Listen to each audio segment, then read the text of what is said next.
The president of Harvard University is facing more trouble today, this time for allegations of plagiarism in her academic work. A congressional committee has now launched a new investigation into what they call is, quote, credible allegations against Claudine Gay. Now, Gay received a flood of criticism, you will remember, for her congressional testimony about anti-Semitism on university campuses last month, but remains the university's leader. Her counterpart at Penn resigned after testifying at that very same hearing. And after countless incidents of anti-Semitism and Islamophobia having been reported on campuses across the country since the Hamas attacks on October 7th, many are left wondering what is happening on our college campuses today. Frank Luntz, the veteran pollster and political analyst, hosted a virtual roundtable of current college students and recent grads from universities across the country to find out. Watch this. Who would say Islamophobia is real on college campuses? Raise your hands. 1, 2, 3, 4, 5, 6, 7, 8, 9, 10, 11, 12, 13, 14, 16 of you. Who says that anti-Semitism is real on college campuses? Raise your hands. 1, 2, 3, 4, 5, 6, 7, 8, 9, 10, 11, 12, 13, 14, 15, 16. So 18 of you. Who would say the engagement at your universities are primarily constructive? Raise your hands. I don't see a single hand going up. Who says they're primarily destructive? Raise your hands. 1, 2, 3. It's almost everybody. Frank Luntz joins us now. Frank, talk me through what you learned and what you heard from this group of students. Well, I've already been told by a few people who know that I'm going to appear here, not to depress people. After all, it is the Christmas holiday, but it's more than depressing. It's shocking how much fear and loathing is happening on college campuses all across the country. Jewish students are afraid to attend class. They're afraid to go out. They're being attacked. There are clear examples of Islamophobia as well as these colleges, the place where we were supposed to be able to have conversations and debates and disagree, have truly come apart. And if you notice in that group, this is Harvard, Yale, Columbia, USC, NYU, Georgetown, GW, University of Maryland, all across the country, significant places of learning.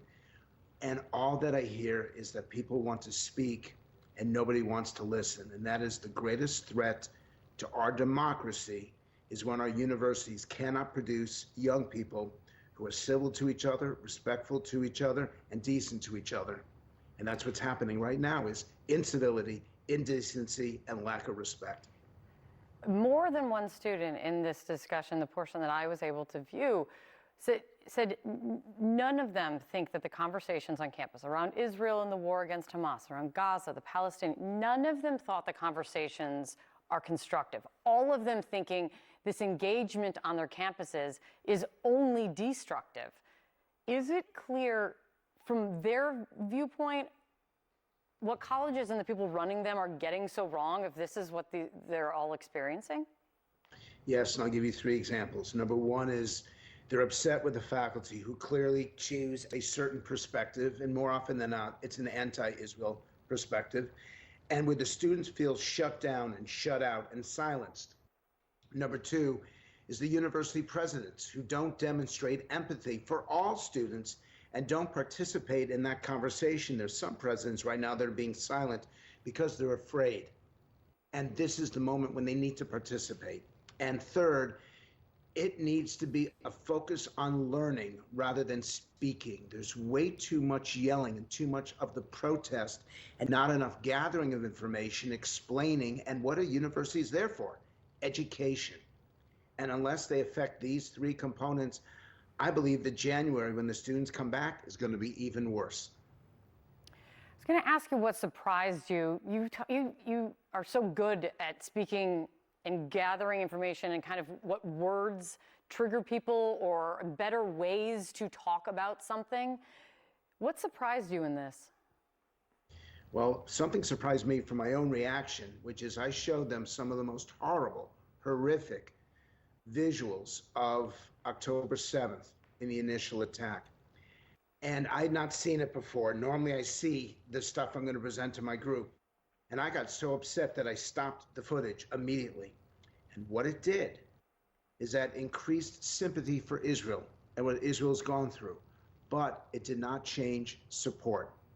In the end, our young people are asking, begging, and even demanding that we have a day after. What is the solution to this? How are we going to enact policies to bring about change that Israel can live in peace and security, and the Palestinians can have a state and feel respected in their own territory? No one's talking about that on college campuses. No one's talking about solutions and that fixing of the problem. And it left me very depressed when it was over, because not too many Americans of any stripes are talking about the future. There is so much to learn from these conversations that you facilitate. Thanks for coming on and bringing it to us, Frank. Thank you. It's a privilege. Thank you very much.